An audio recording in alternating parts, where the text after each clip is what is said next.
What's up, everybody? We're jumping in. We have the bases loaded. Oh, hold on.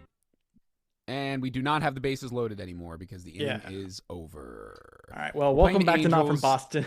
Welcome back to Not from Yeah. Boston, everybody. We're still having a bad time. Yeah, it got a little bit better. We had a good series against the Braves.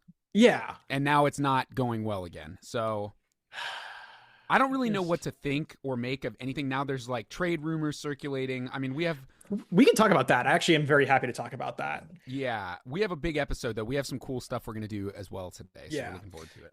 Because I have a couple. Let's start there. So The Athletic reported earlier this week that the San Diego Padres are very interested in Jarren Duran, which we kind of had a sense of earlier because the San Diego Padres had made it clear they're looking for a left fielder, and Jarren Duran fits that bill. And then the Red Sox have kind of imploded. So now they're explicitly looking in his direction. Mm-hmm. I kind of think move Duran to I mean, it's gonna suck because he's like very much the heart of the team here. Yeah, he's like the emotional leader right now. But I mean, he's already not a long-term. I don't think he's a long-term solution here. No, he's not gonna stay. It brings Roman Anthony up, which is what we all want. And I think Duran does get us something in return from the Padres that is valuable. Like we can get one of their higher level prospects, or even ask for, Dylan Cease, who's going to be a free agent at the end of the year if we're actually interested in making a playoff push. So yeah, I mean, I'm fine with trading Duran now or at the deadline. Yeah. I mean, I think if we're going to be sellers, he's the marquee guy to sell. I would not touch Abreu. I wouldn't either. Yeah. I don't think, I mean, Cedon's not going to get traded, but I wouldn't. I think Duran is the guy to go because he has how many more years of team control? Two. Yeah, it's time. I mean, it sucks because he's really good. The thing is, like, whenever you talk about trading a player, there's two discussions you have. There's, get this guy the fuck off my team, it's time for him to go. Or there's, I really don't want to trade you, but I see the writing is on the wall, so we have to get as good of a package for you as you can. That was sort of the Christian Vasquez-ism, which ended up working out great for us. Yeah. But that, I remember we were texting about that at that moment. This is 2022. I was like, at the time we were like absolutely devastated. We were like, what are we doing? Yeah. Devastated. I think with Duran, I mean, look, the thing is, like, we Red Sox fans, like, we all want Roman Anthony up. We know that this organization is doing insane service time manipulation by holding him back. It's ridiculous. And Duran is kind of an excuse to allow that to happen because it's like, well, we have Duran, like, he's a great left fielder. Why would we move him? Whatever. So if Duran's not on this team, then they can't. It's a lot harder for Breslow to hide behind, like, oh, this roster's hard to move around. We want Roman Anthony to adjust and not just admit that this is service time manipulation and we have to call him up. So I kind of like forcing their hand for that. Like, that doesn't bother me. But here's the weird thing is, so that leads into a bigger conversation because obviously, like, Breslow's comments about why Anthony is not getting called up instead of Nate Eaton, which is just like, come on. I mean, my God. Is that just a double from Darno or a single, I guess. God, I love the Green Monster. Green Monster, baby. Yeah. Because to me, this is always the interesting thing with service time manipulation. Whose call is it? Is this John Henry saying don't bring him up? Is this Craig Breslow? Like, because to me, you're saying forcing their hand. I would agree with you if this is John Henry. If Breslow says, fine, motherfucker, like, we'll trade Jarren Duran, and then you have to authorize this. Or is this Breslow being like, we're not going to start that time yet. We're not going to start that service time clock. Because we're only 3 games under 500 right now, 4 games under 500. I know that's, like, not good. Yeah. But a little thump in this lineup goes a long way. If you go on a run and win 10 games, it's not done. So let's fucking go. Yeah. Like, are we doing this or not, So, I mean, my impression with John Henry is that he wants to win, and he wants to win sooner rather than later. And I don't think that's compatible with service time manipulation for Roman Anthony. So I feel like it's more Breslow. The thing that for me that makes this make no sense is I think everybody's really aware that we can't repeat the Mookie Betts thing. We can't have a prospect, bring him up, let him develop into a star, over the course of his team control and then be too expensive to afford when he hits free agency. So no matter what happens, I mean, we already signed Christian Campbell to an extension. Within a month of Roman Anthony being a Major League Baseball player, we will sign him to an extension if we're smart. And it will be an overpay for who he is. It'll be like $120 million. And it's a matter of like, hey, do you want to do that? Like, it's not even either do that or pay 300, 400, 500 million, in 6 years. Because it'll be like, it becomes so much more doubtful that we will do that because, I mean, it's the Boston Red Sox. Like, right. They want to hold on to him for longer because then he's going to get too expensive. Like, I don't think that flies because if the organization knows what they're doing, as soon as he comes up, they're going to be like, hey, let's get that extension locked down now. Right. So, but that makes this more shocking. Like if they were to actually do that and say, which I think you're right, but if they were to actually say, okay, great, you're coming up, and within a month of you being up in the show, you're getting an extension, then it's like, what the fuck are we doing? Like, bring him up now. Like, if you're already planning on holding on to him years after team control, like if they do the Christian Campbell thing or the Cedon thing, it's like, what the hell are we fucking playing patty cake for? What is this? Yeah. Well, I think the only other explanation I can think of, which is really stupid, is that, I mean, it's not really stupid, but is that Craig Breslow genuinely believes that this team isn't as bad as they currently are and that they will turn it around, or that we can play like this and kind of like slowly bleed out to the trade deadline, where then we will either know enough to sell and bring Roman Anthony up then, or to add and bring Roman Anthony up then. And I don't disagree that that's probably his thinking, but what I would say to that is, ooh, good caught stealing. Yeah, nice throw. I was about to say he threw, I didn't want to break it for you. Oh, and it's Connor Wong, Yeah. Listen, we're currently on the verge of losing a series at home to the Los Angeles, California Angels of Anaheim. So if you think this team is good enough, everyone's like, oh, well, they swept the Dodgers. I don't give a fuck, dude. They sweep the Dodgers every year because that's the World Series for them. Like, the Angels suck. This is ridiculous. Reed Detmers made us look like a fucking AAA team yesterday. We basically are a AAA team. Where we are, what it seems to me based on the play is where we are right now is like 80% of the lineup that over this next period of, we'll call it the Breslow era, if he sticks around for 10 years, 5+ years, whatever. It's not going to be 10 years. That'd be crazy. No, I don't think so. But let's call it the Breslow era. We're about 80% of the way there. I think Bregman will probably stay now because of the injury. That is the only silver lining, which sucks to even say that there's a silver lining to someone getting pretty significantly injured. But I think because this is an injury he's already had, this is literally the exact same injury he had in Houston in 2021 when he was on pace to win an MVP and really slowed down. It's going to be hard for him to make $40 million from another team. But we are looking at a few clear, I think you're right about Cedon. I've been thinking that for a few weeks now. His defense does not outweigh his lack of offensive output. And the fact that his offensive output, in my opinion, is because of seemingly bad decision making. Like the choices of pitch, his pitch selection is terrible. He's I think very immature at the plate. He doesn't on the bases have any. Yeah, he doesn't have any approach. He has no, like, I've never seen any approach from him. And again, I'm not a freaking major league hitting coach, but like, the fuck is going on up there? He's like swinging at basically anything that's even close to the zone, and then with 2 strikes, he takes a cockball right down the middle. Like, it's like, dude, what is that? Like, he's much better with runners in scoring position, but like that's not. That's I guess like not happening frequently enough. That's to not justify. enough of a, that's not a, exactly. Yeah. And then here's the other one. Trevor Story's not the shortstop for this team.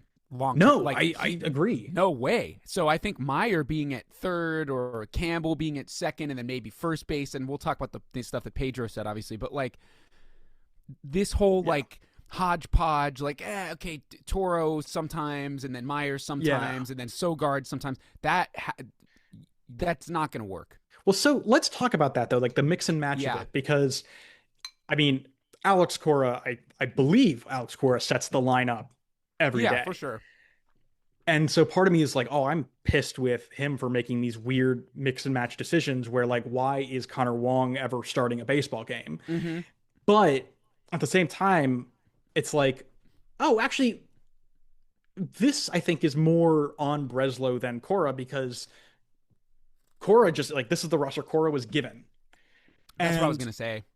and Breslow, I think what happened to us is that last year we overperformed, and everyone in the organization was like, "Oh, okay, this is actually, we are this good. This wasn't an overperformance. We are this good, so we don't need to actually do much more to this roster. We just need to add a couple of pieces." But the Yeah. reality is that actually we overperformed last year. This is who we are, and this roster is not playoff caliber. There are still moves to be made, and I think they're unfortunately learning that now.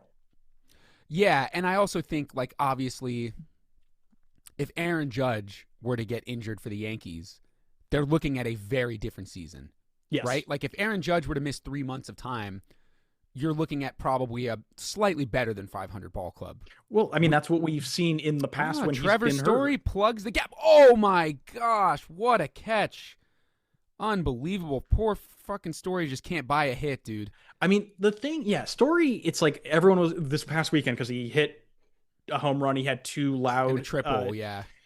And it's like, and everyone's like, "Oh, Trevor Story's back," and I'm like, "Nope, No. you have to. I need a week of hitting from him to be like, okay, he's back." And we have not gotten that. I don't think we're gonna get that. I'm still very much on the train of like, this guy needs to either be on the bench and barely play, or he needs to be DFA'd. He's gonna get DFA'd at some point. Marcelo Meyer is just, I think, a much better fit for shortstop. He's more comfortable there. Toro made some great plays at third yesterday, which was shocking. We're gonna talk about him because he has been shocking me. Like, he's Dom his Smith. Bat is great. Yeah, he's better than Dom Smith. Yeah, like, I mean, yeah. He's a switch hitter. He hits from both sides of the plate. He can play like 3 different positions. Has made some really, really good defensive plays. He's been clutch. He's come up with runners in scoring position and delivered. He's on base. Like, his on base percentage, I know it's a short sample size, must be like 500. Like, he's on base all the time. Yeah. And with the Story stuff, it's like, I can say at least for this weekend and the games I've seen this week, he's at least barreling the ball. Like, the one that he just hit, that was like, oh, he just cracked it into the gap and the guy made a diving catch. Like, yeah, Campbell has kind of been doing that lately too, where he's getting out, but he's barreling the ball. I can accept that. What I cannot accept at a major league level, when you're making the amount of money that he's making, is swinging at the same fucking outside slider. How many times? And they say it on the commentary. Like, I've heard Dave O'Brien, oh, he struggles with sliders away. Like, you got to lock that up, bro, because you know what you're getting now. The jury's out. Like, everybody knows, okay, pitch Story away. He can't hit it. Well, the thing with Story that is troubling is he's having trouble with hitting the fastball, which is like, he's way late. It's like, that's not a pitch that you should, like, if you have chronic problems with that, like, then we have a really serious fundamental problem. It might also be as simple as like, he's too in his head about it.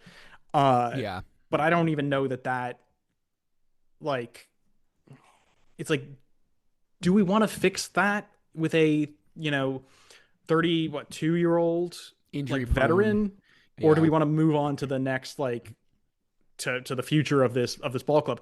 Also, sorry, I'm like scrolling right now because I'm trying to find this stat from Red Sox Stats on Twitter.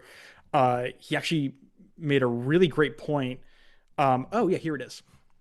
So with Campbell, here's the thing about Campbell is like, I'm not happy that he's slumping, but I completely understand why he's a rookie. Yeah.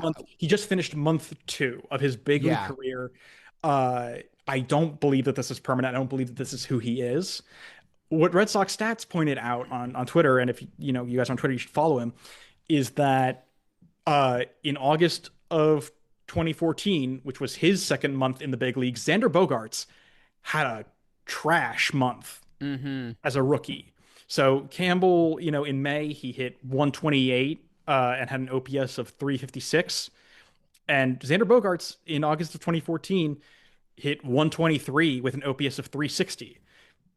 He still ended up being Xander Bogaerts. Right, of course. So it's like, that was like a nice little reminder of like, yeah, this for Campbell, this is temporary. For Story, I think this is who he is now. Also, we're going to talk about this more, and I think depending on the direction of the season and what happens over the next month, this will be more or less of a discussion. But again, this hodgepodge, like Campbell's at first, Campbell's at second, Campbell's in the outfield, that has to be messing with his head.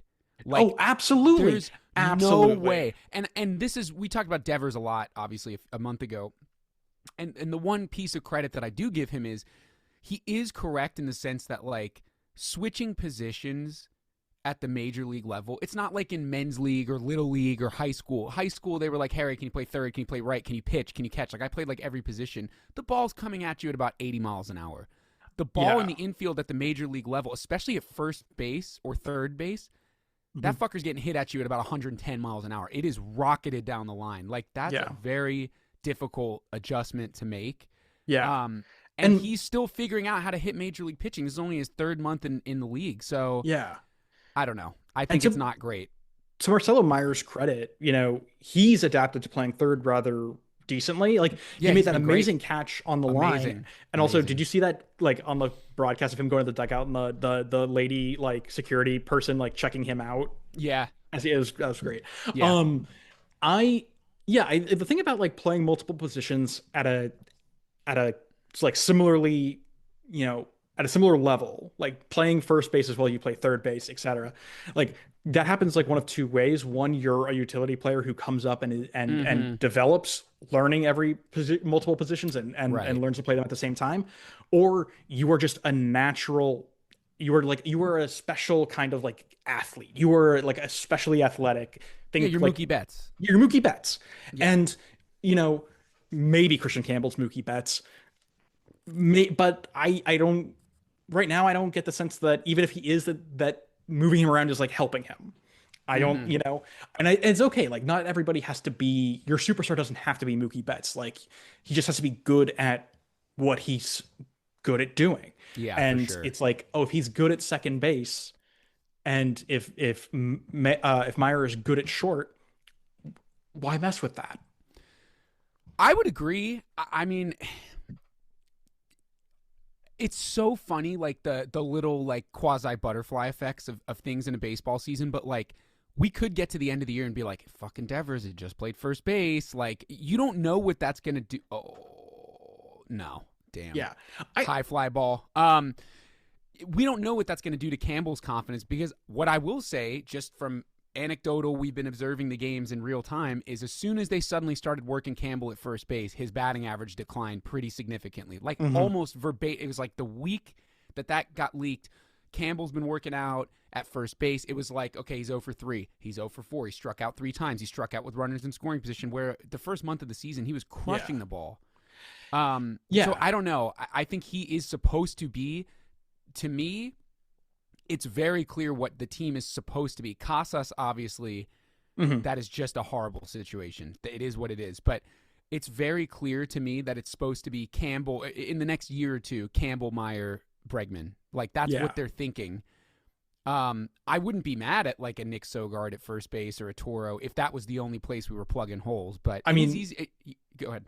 No, sorry. No, you finish your thought. It's just easy to forget about, like, I just literally even saying it out loud. I was like, oh, yeah, Casas got hurt. I forgot about that. Like, bro, we've had 2 massive pieces. I know he wasn't producing, but he's capable of producing at a high level. Yeah.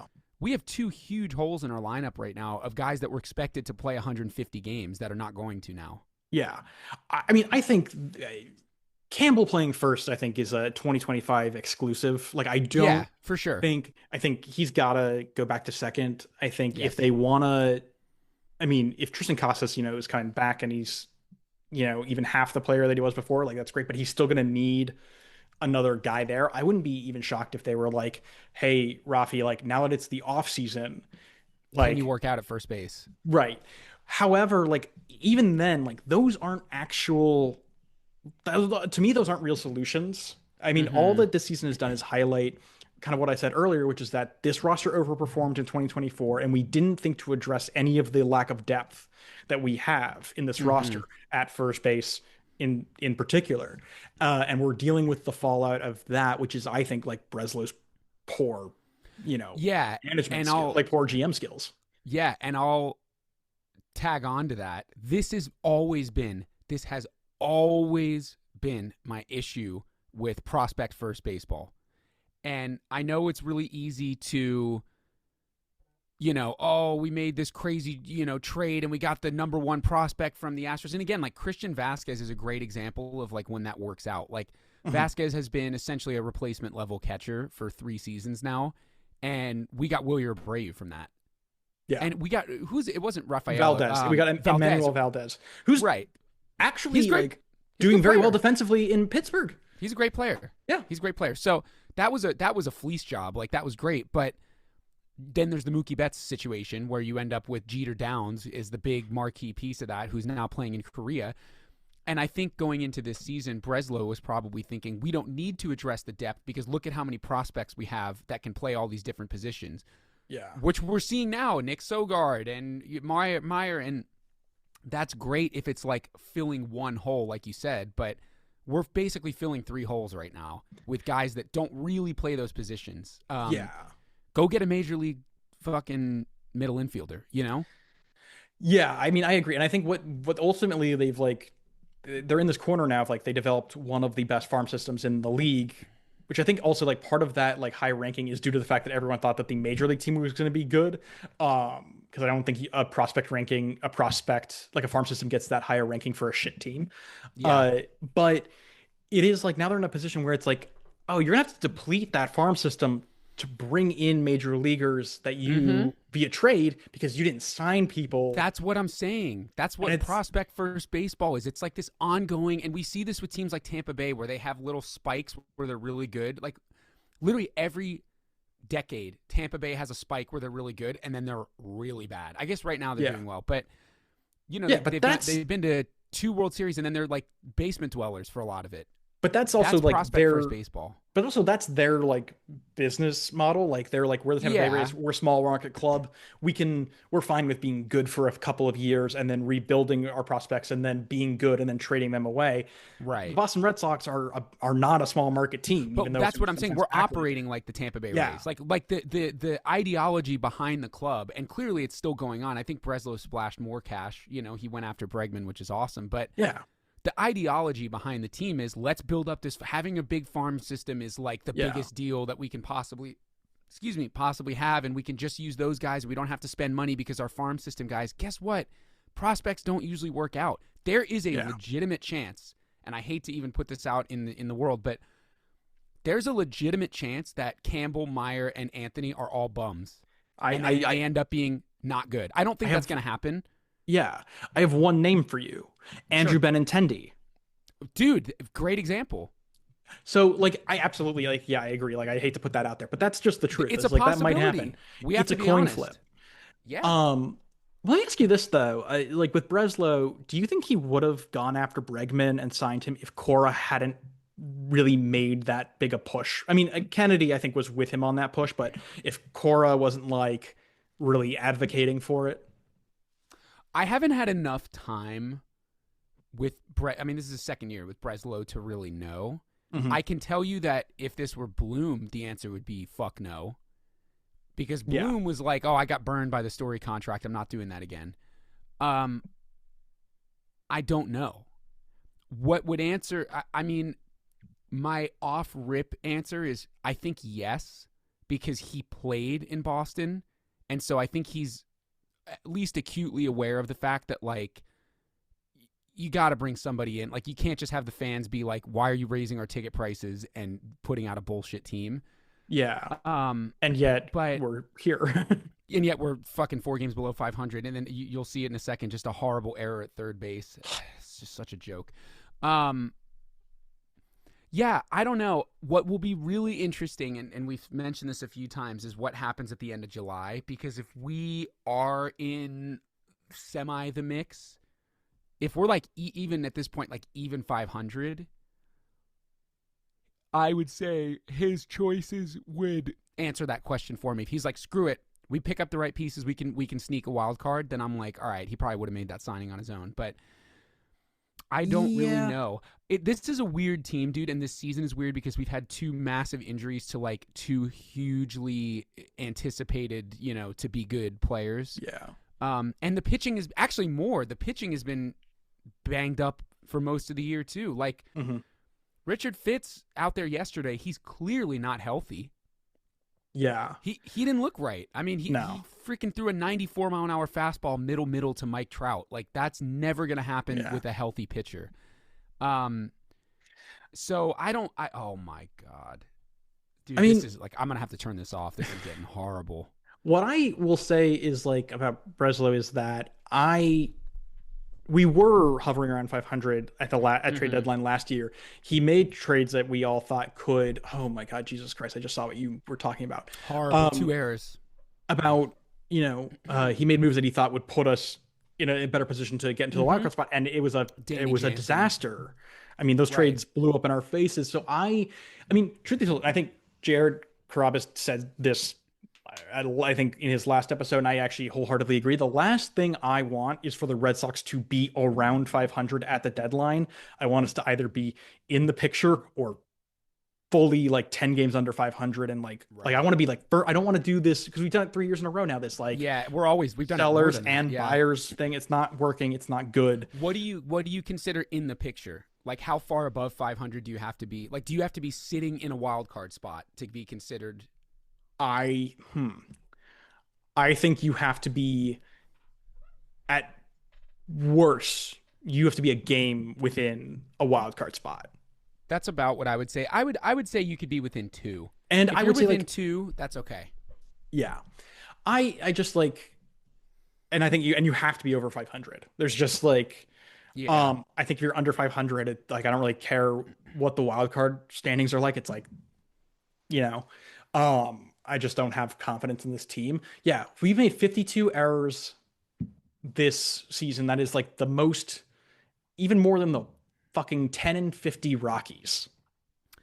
Yeah, our defense has not been good. But again, it's because guys don't play the positions they're getting put at. Yeah. Yeah. And our starters are getting fucking barreled. Like, there's a lot of hard ground balls getting hit. That's going to lead to errors. Like, it's like, quote unquote errors because they're routine plays, but again, a ground ball getting hit at you at 115 miles an hour, like, I don't know. It's just all not looking right. It's not fun to watch the Red Sox right now. Yeah. And there's a million reasons why. Yeah. I mean, it really just like Pedro Martinez really like hit the nail on the head where he said like, you're taking Christian Campbell, you're taking a good player and you're making him worse. Yeah. It's ridiculous, dude. It's silly. I mean, yeah. Do you want to move on from this dumpster fire and actually do the stuff that you and I were like actually excited to do this episode? So I think we have a nice, like, I don't know, icebreaker is not the right term. A nice sunshine moment on this podcast. Yeah. So The Athletic has been doing this. I think a couple other baseball like media podcasts, whatever, have been doing their versions of the MLB all quarter century team. Because it's 2025, it's time to look back at the last 25 years and build the best roster out of players that were playing at that time. So Harry and I each did that. We each did a lineup, a rotation, a bullpen, and then I think, what do we do? 4 bench guys? 4. We originally said 3, and I honestly texted Bennett this morning. He's like, dude, we have to add one more. Like, I cannot do... Yeah. And also, we didn't... Initially, I was like, no active players. And then we kind of decided 10 years of service time was, right? Is that what we agreed 10 on? years, or just 10 years in the league. Like 10 years in the league. And I think the bulk of your playing, if not all of it, has to be done 2000 or later. Yeah, which also I realized in that, like, as soon as we said that, I looked, I was like, oh, we just eliminated Aaron Judge. Is he not at 10 years? 8. Oh my God, my team is cooked. Actually, that's fucking amazing, dude. That just saved. Oh my God, bro, you just saved my ass. Okay, great. Yeah, I know. I looked too because of course I was gonna put him in there, and I was like, oh wait, he's only been playing for 8 years. Is this his 8th year? I know, right? Okay, well that helps me out a lot. Yeah, that's fucking amazing. So we're gonna do. Hold on a second. Here's what we're gonna do. Give me 2 seconds. Do you want to go first, actually? Yeah. Do you want me to do the whole thing or just like my rotation? Why don't we do rotation? Why don't we do? Yeah, let's do like pitching, rotation, pen, infield, outfit. Like we'll do it that way. All right. So at my rotation, we got our number one, our ace. We got Pedro Martinez. Interesting. Going up second is Randy Johnson, the big unit. Third will be Curt Schilling. Okay. Fourth is Justin Verlander, and fifth is Roy Halladay.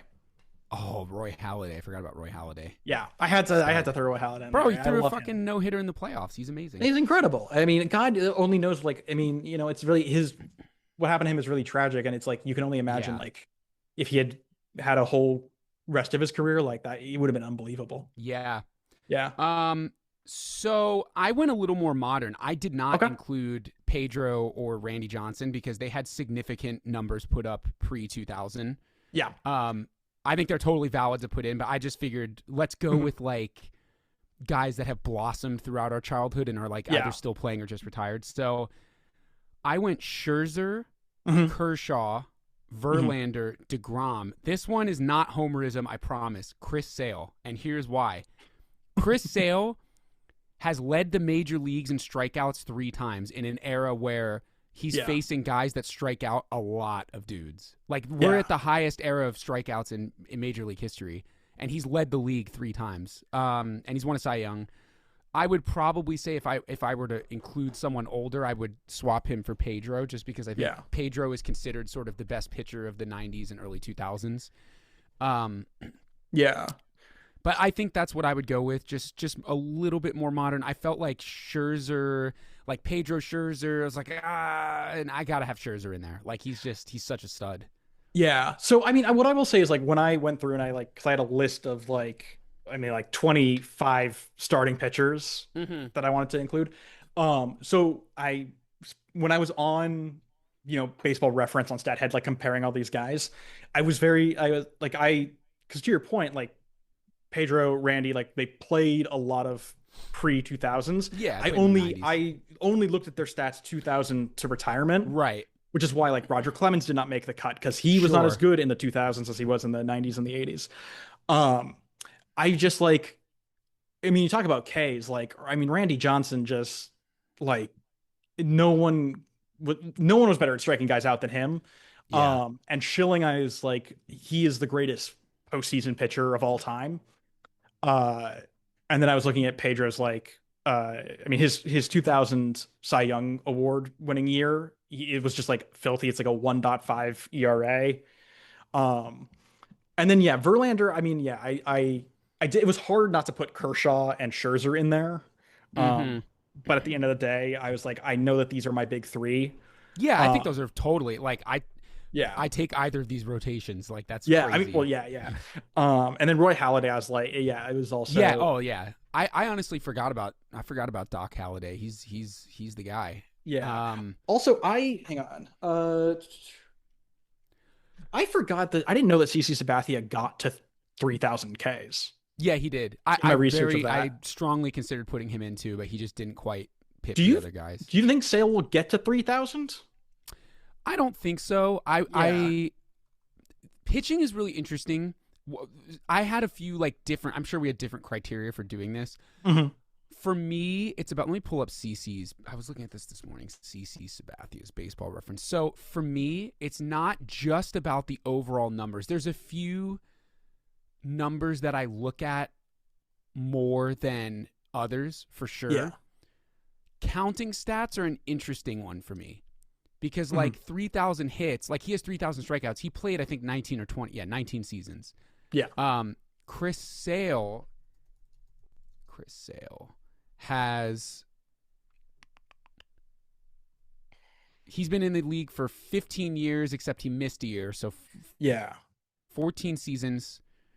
And he has 25... Oh, he's definitely getting it. He has 2,500 strikeouts. He'll definitely get it. And but the thing is, I'm kind of jumping all over the place here. I want a pitcher who has been the best pitcher in the league multiple times. Chris Sale only has 1 Cy Young, so does CC. But I would argue, again, I'm not trying to be a homer, but 2017, Chris Sale finished second in the Cy Young, led the league in innings pitched with a 2.9 ERA and 308 strikeouts. But at that point, that was a time where they were looking at wins as like the marquee stat, like however many wins a pitcher has is the most important. And they gave it to Corey Kluber. Yeah. And I remember thinking like, really? Like he had a lower ERA and he had more wins, but also Cleveland ended up being a better ball club than us. Like I felt that was not a fair. I would say that Chris Sale has 2 years of being, in my opinion, the best pitcher in his league, whereas CeCe had 1. Well, also like, well, I mean, because CeCe also, like, are you talking about CeCe's 08 year? Yeah, he won the Cy Young in 2008. Yeah. I mean, the thing is like 07. Sorry, you're right. Also, I don't think CeCe was ever injured the way not like Chris Sale was. How old is Chris Sale at this point? I thought he was like 37. 36. Yeah, so like, I mean, Kershaw is like roughly the same age, I think. Mm-hmm. And he's a lot closer to 3,000. He's like, I think 26 strikeouts away. Right. Yeah, he'll definitely get it. But I like, that's the thing with Sale. I'm like, that's going to take. He'll get it though. He'll have to get into his 40s though. Unless he gets seriously injured, he'll get it. Yeah. These guys that are close to these huge counting numbers, like there's no way they're retiring without getting it. I mean, it's like, I don't know. There's a lot of guys who like sneak their 2500th hit or whatever, like 2500th hit, 2500th hit, like on their last week of their career. Yeah. But I just think Chris Sale has had, and also CeCe never led the league in strikeouts. I don't think CeCe ever led the league in ERA, and I think Chris Sale has. There's just a few little things I remember looking. Chris Sale has more All-Star appearances, which again, does that really matter? I don't know. But yeah. I think part of what really mattered the two. Yeah, I think part of what really mattered for me was actually postseason. Once I established like a group of pitchers that I was like, statistically, you guys are in the same ballpark in the regular season, was like, okay, where do we get in the postseason? And that's where it's like CeCe dominates. Yeah. Well, and that's where it's like, oh, Schilling and Randy Johnson like both fit that. Verlander, I don't think I really like comprehended how good Verlander has been in the postseason. Disgusting. Because it doesn't have a ring, I think. No, he does with Houston. No, with Houston. Yeah, right. Yeah. But for like his Tiger years, like he didn't, but still great. And then Halladay, of course, is great in the postseason as well. That for me, like if you are the best of the best in October, like that, I think puts you above the rest. Not that like Scherzer did, because Scherzer was great. Yeah, I agree with you. Schilling only didn't make it for me. I don't care. Because he's a bigot? No, I don't care. We've talked about that. Like, I mean, I obviously I do care about that as a person, but I don't care about that as a baseball fan. He only didn't make it because he started pitching in the early 90s. I think he retired in 07. Like, I was like, it's not quite enough. Like, there's a few massive offensive omissions on my list. Ooh, I'm excited to get into that. People are going to say it's because of certain things. It has nothing. None of my players. Yeah. Well, okay. We'll get into that actually. I've made my choices on like. There's a surprise in my lineup. I have some surprises. Okay. I have some surprises. Let's go bullpen. Yeah. You got it. So it was just 3 guys: Jonathan Papelbon, Kenley Jansen, and Mariano Rivera. Wow. Okay. Did we not do closer? I mean, Mariano Rivera is the closer. I did this wrong. Okay, so I'm gonna take out. Fuck! I added an extra guy. Okay, I'll throw one of them. Okay, well, I had put Billy Wagner. Yeah. Whose most significant part of his career was pre-2000. Yeah. He pitched until 2010. Craig Kimbrell,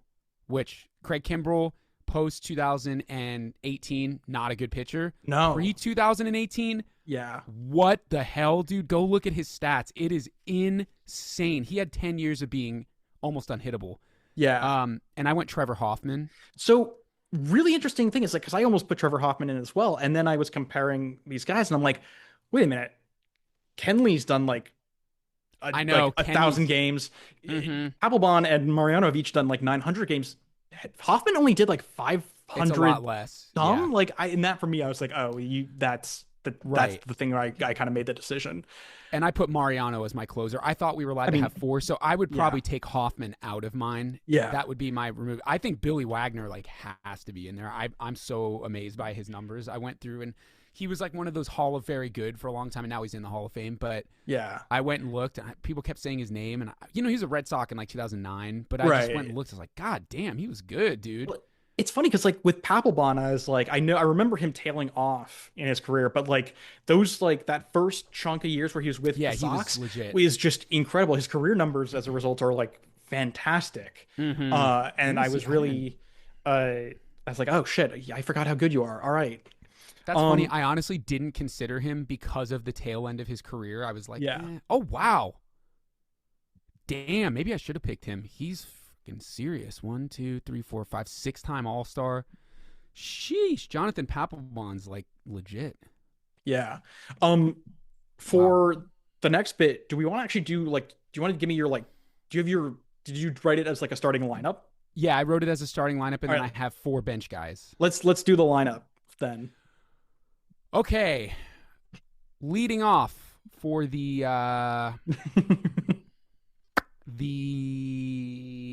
banana hammocks.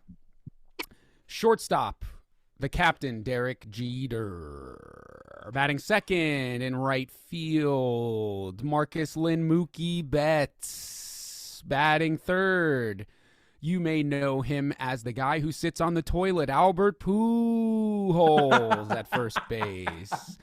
Number 4, is his leg broken? Is his arm broken? Is his hand broken? I don't know, but it's Mike Trout in center field. Number 5, the greatest designated hitter to ever do it. There's nothing funny to be said about Mr. David Ortiz. Number 6, arguably the most disappointing tail off to any career of all time, but what a stud. It's Miguel Cabrera. Number 7, this one I'm not going to be funny for. I had such a hard time with this position. Okay. But behind the dish has to be Joe Mauer. It's Joe Mauer for me. Oh, we're going to disagree about that. Yeah. I'm sure we will. This one I spent like 30 minutes on. Interesting. Okay. Joe Mauer. Number 8, a hometown hero for the not from Boston folks who are not Nationals fans, Bryce Harper. And nice.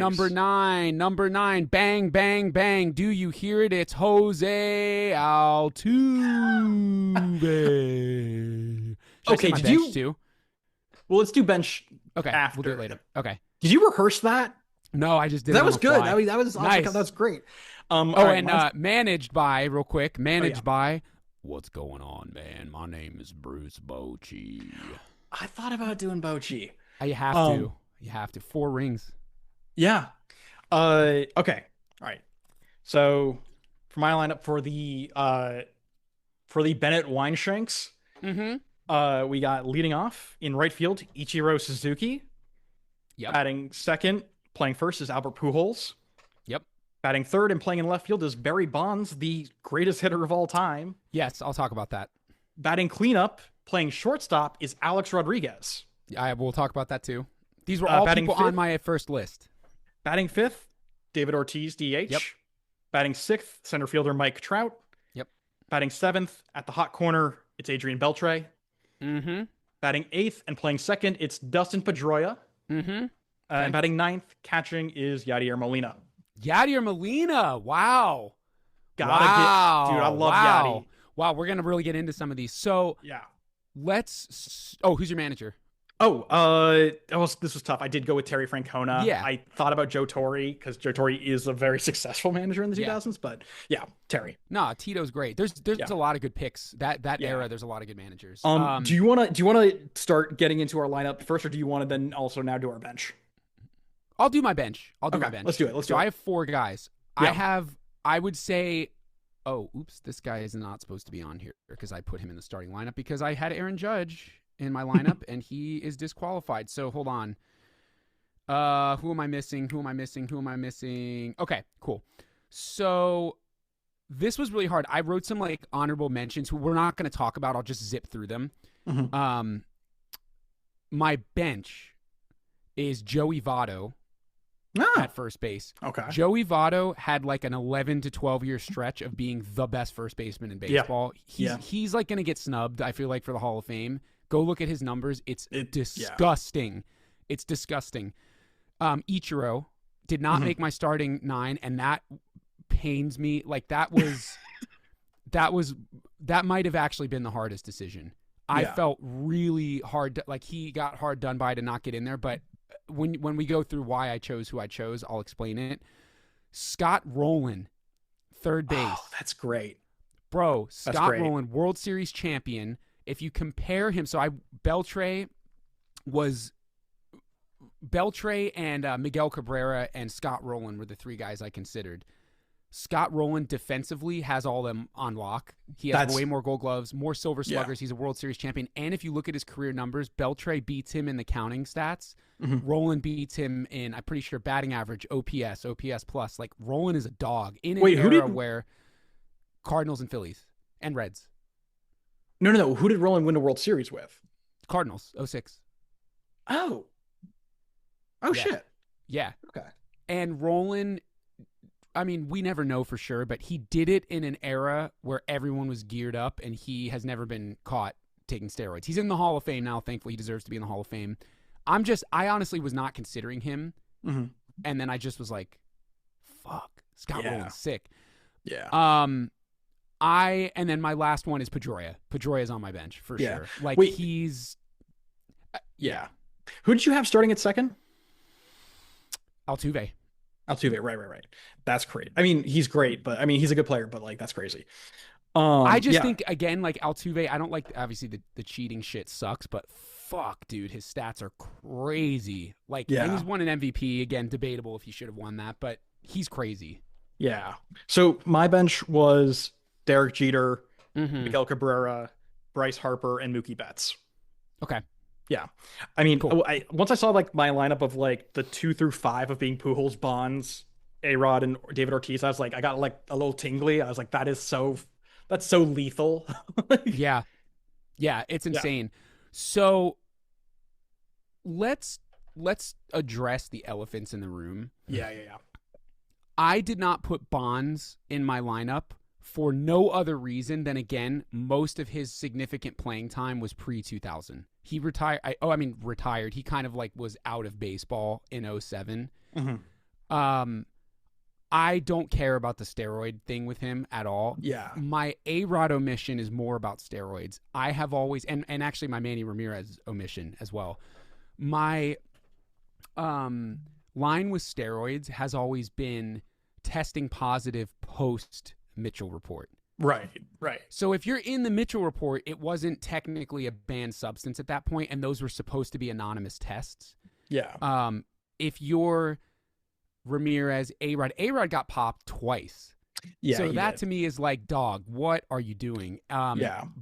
Bonds, Clemens, like those guys, I don't give a fuck. But I actually just felt like he had played so much good baseball pre-2000. I know his numbers are great post-2000. Yeah, I wanted to give they're great. Because he set the record for like on-base percentage in the 2000s. Yeah, his numbers in the 2000s are insane, but I wanted to give it to someone who played predominantly or entirely in the 2000s, which is why Bryce Harper is a fucking stud. And again, he's someone that I kind of was like, maybe I'll throw him on the bench. And I looked at, 2 MVPs, Rookie of the Year. He hasn't won a World Series, but he's been great in the postseason.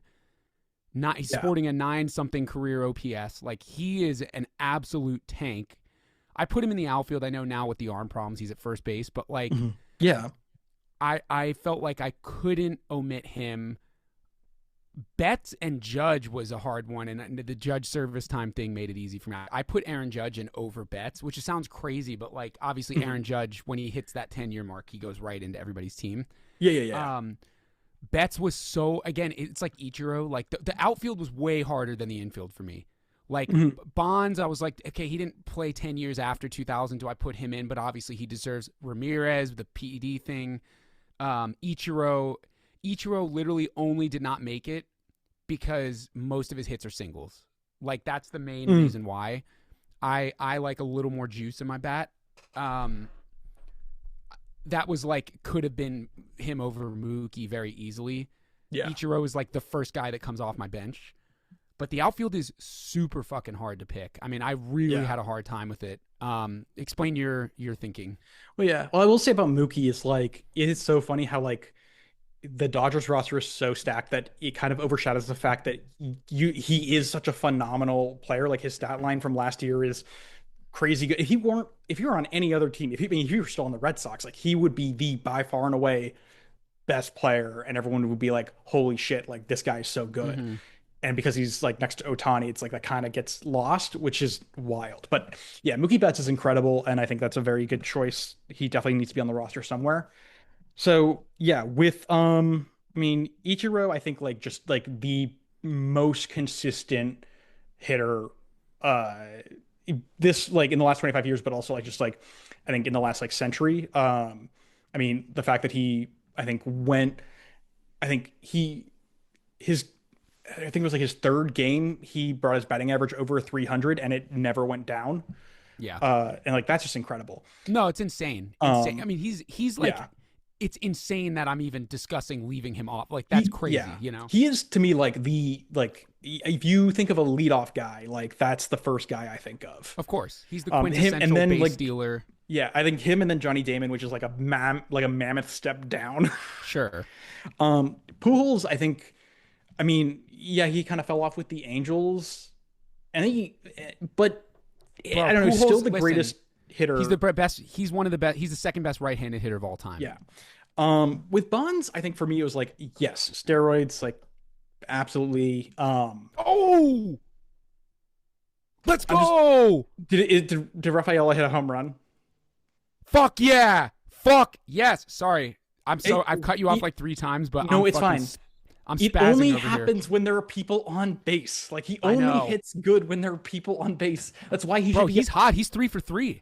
He should be a pinch hitter. Like yeah, put him in when there are guys on, whatever. But like, yay, tied game. All right, let's not lose this one by 1 run like we do every. Yeah, they need to day. score. Okay, continue though. So yeah. Pujols. So Bonds. The thing about Bonds is like, yeah, I mean, the steroids are definitely a part of it, but like, I think you can't really build a team for the 2000s without having some steroid guys on there. It's just like, unfortunately, like was the defining thing for like a decade of this quarter century. Yeah. But his numbers are just incredible. Like in 2004, his on base is, I think like in the 6s, which is filthy. Insane.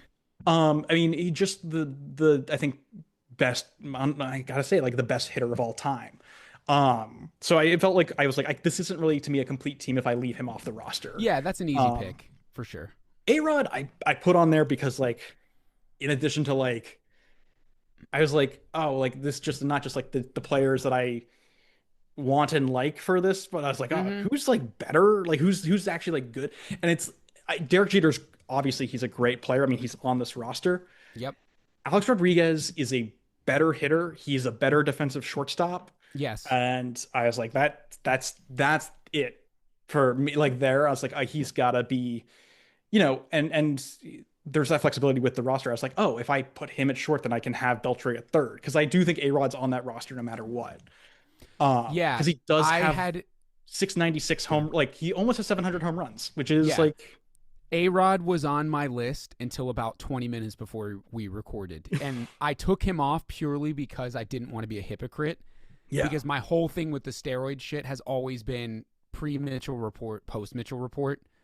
Post-Mitchell report, like guys are not doing juice like that anymore. Like they get caught. Like dudes get caught in the league now. I'm sure there's some who slip through the cracks, but like it's not like as widespread. And for him to do it twice after was just kind of like, come on, bro. But he was literally on my list above Jeter. Jeter was on my bench for the same exact reason. And then I just was like, you know what?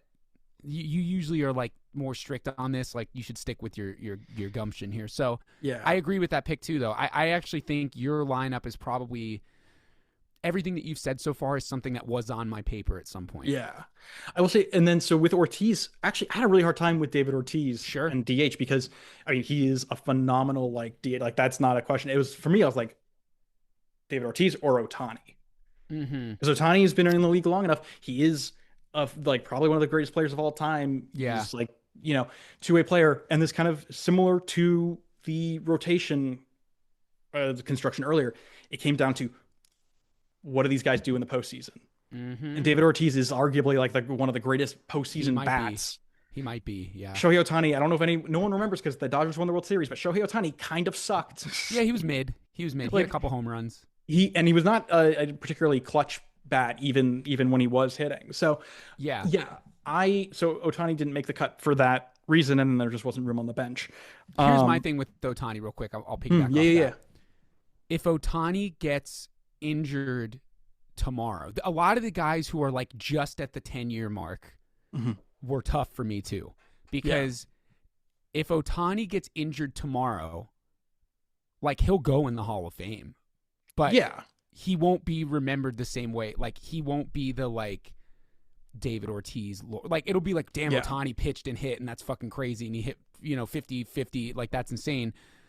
But like with guys that were entirely post 2000, I don't know, like Mike Trout's such an interesting, we talked about this a couple weeks ago on our episode, but like he'll be in the Hall of Fame, but Mike Trout isn't going to go down as like one of the greatest hitters of all time because of all the injuries. He'll be like clearly a Hall of Famer for sure, but like I don't know, you can never really tell the future. And I was just like, David Ortiz, again, I've tried to be very unbiased. David Ortiz is so bona fide that like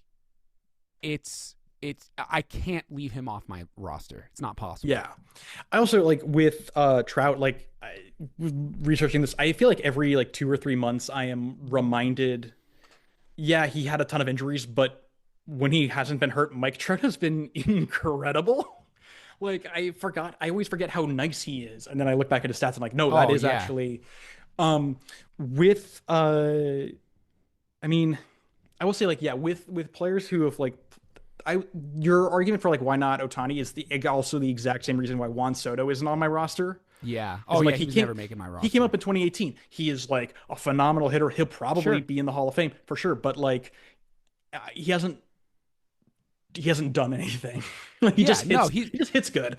Yeah, and that's the thing. Like we live in such a like baseball's such a crazy sport because there's a lot of parity. I mean, I know the Astros were kind of dominant for a while, but mostly there's a lot of parity in baseball, and also the tides change very quickly in baseball. Guys go from being really good to really irrelevant. I mean, Mike Trout is like not discussed the way that he used to be anymore. Yeah. Like guys are not talking about Mike Trout that way because he's been injured so many times. If anything, the discussion with Mike Trout is, oh man, it's such a bummer. Like he could have been so great. Well, it's all, I mean, it's that, and also it's that the Angels have fallen off over the course of his career. Sure. Yeah, but that's a part of it too. I mean, he just gets less eyeballs on him. And I don't know. I think like, hence the Ohtani thing, again, to tie it back to that.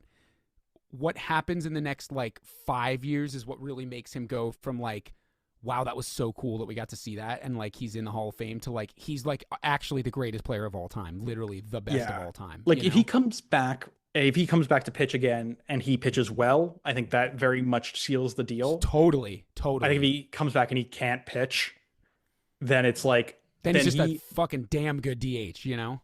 Yeah, but even then I'm like, oh, you actually like swindled the Dodgers. Because you got $700 million for playing a position that at most deserves $300 million. If we're going to be if that. Yeah. So I think that's really the thing, the kind of like factor with Ohtani for me. Yeah, I would agree with that. I also, wait, are we sure he has 10 years? Does he? 8 years. 8 years. Wait, Ohtani only has 8 years? 8 years. Oh, okay, shit. well, there you go. I'm glad he's not in there. There you go. Answers our question for us anyway. I'm not gonna lie though; these numbers are crazy, bro. They are crazy. They're totally crazy, but it's only been 8 years, and like these guys have been playing for like, I mean, fucking like Barry Bonds Ortiz played for 20. Yeah. Adrian Beltre was also, I think, a pretty easy one for me. I think partially because he's like a really good hitter in that bounce back year with Boston. He's a decent third baseman, but I also just he was one where I was like, I just like him as a guy. Like he's such an affable dude. He's so funny and like such a good clubhouse presence. I was like, let's put him in there. And then Pedroia, I think similarly speaks for itself. I can't think of another Altuve wasn't even a thought in my mind. I was like, oh, second base, Pedroia. Oh, what's Jeff Kent up to? It's not nearly as good as Pedroia. Literally the only two correct answers for second base are Altuve and Pedroia. And I think, again, that's kind of where I go with the stuff I was saying about Ohtani. Like, it's unfortunate with his injury because 2-3 more years of like hitting 300 with an 800 OPS, it's locked for me. There's no question. Yeah, it really it sucks for Pedroia, I think. But also, note, go ahead. I was going to say Pedroia is also, I think, like Beltre, he's such a character. Yeah, he's great. He's such a great. I was going to say one of the dudes on my baseball team, Eddie, he has a Manny Machado bobblehead in his bathroom, and we piss on it every time we go to his house. Good. Fuck that guy. Yeah. I mean, not Eddie. Yeah. I like Eddie, but like fuck Manny Machado. Fuck Manny. We all like, fuck Manny Machado. Yeah. God. Let's talk catcher. Yeah, let's do it. So I want to explain my thinking. And again, like there's 3 answers that I'm sure we all circled around. There's Buster Posey, there's Yadier Molina, there's Joe Mauer. Probably like you, Yadi was my first thought. Posey played 12 years. He's gonna be in the Hall of Fame. He is like, I would actually say if he had played the amount of time, Mauer played 15. I think Yadi played almost 20, which is crazy. I think if Posey played the amount of time Mauer did, Posey's the best catcher of all time. He obviously had an injury. But my God, that guy was unbelievable. But he played enough to be qualified for this, but he didn't play enough in my mind to warrant the selection. I think that's fair. Yadier Molina is the best defensive catcher. I mean, probably of all time, definitely of our era of watching baseball for sure. His offensive output has been solid for a catcher. Yeah. I would say good for a catcher. Joe Mauer, this goes back to my thing of like, is there a burst of years where you're the best in your position? Oh boy, Rafi Devers, deep center to the track fly out. Damn. Anyway, is there a burst of years? Is there a 5-year period where you are the best at your position, pulling in MVPs, pulling in top 2, top 3 MVP finishes? Mauer has that along with, let me make sure I'm not butchering this, Joe Mauer. I believe 5 gold gloves. 3 gold gloves. 3 gold gloves, 5 silver sluggers. That's what it is. Yeah. To me, his MVP award as a catcher is what did it for me. Like, that's so hard to do, to win an MVP as a catcher and to play for as long as he played. The counting numbers are okay. A career 300 batting average is insane. A career mid-8s OPS is insane for a catcher. And to have 3 gold gloves behind him, was he ever as good defensively as Yadi Molina? Absolutely not. But he was great defensively, and he was excellent. He was the best in the league offensively as a catcher. I just couldn't look past that. Yeah, I think with Yachty, I mean, I loved watching him work behind the plate, like watching him throw out guys. Like, he's just like, I mean, there's nobody who does it better. Even if he was using sticky stuff like that one time, the ball got stuck. I don't whatever. But I mean, I think Mauer's great. I always think of him as a catcher turned first baseman. Yeah, because I think his last 3 years, right? He played 600 games at first. Wow. So I think for that reason, I was like, oh, I don't really think of him fully as a catcher the way I think of Yachty as a catcher, even though Joe Mauer was a catcher for sure. The other thing, and this is really like, I think kind of like silly, but I think valid too, is the year after Yadier Molina retired, the pitching staff of the St. Louis Cardinals, like there was a distinct difference in how that pitching staff performed. I mean, they were worse than the year before when they had Yachty. Like, the fact that Yachty's absence made that big a difference, I think to me, I'm like, that's the catcher. Yeah. I mean, I can totally get down. Yeah. Again, this is one of those positions where any one of those 3, I would put Posey in there too. If you said Posey, I would be like, that's totally fine. He also won an MVP. He just didn't play long enough for me. Like, any one of those 3 is a great answer. Those are the 3 correct answers. Yeah, if someone's like Joe Mauer's your starting catcher, I wouldn't be like, oh man, like no, like that. Yeah, no, I could see someone saying like, oh well, Posada, but like it's not. No, fuck that. There's no way. There was no way. The Family Guy. There was no way. Yeah, it's one of those 3, and I think Posey's lack of years played, I don't want to say excludes him, but it just took him out of the equation for me. Like, it was between Yachty and Mauer, and I just went with the more offensive answer, and you went with the more defensive answer. Yeah. I hate to say it, but I also don't, because like the stats back us up. But like, I didn't even think about Varitek. No. Varitek was a great Red Sox player. Yeah. He's not an all-time, like, he's not. No.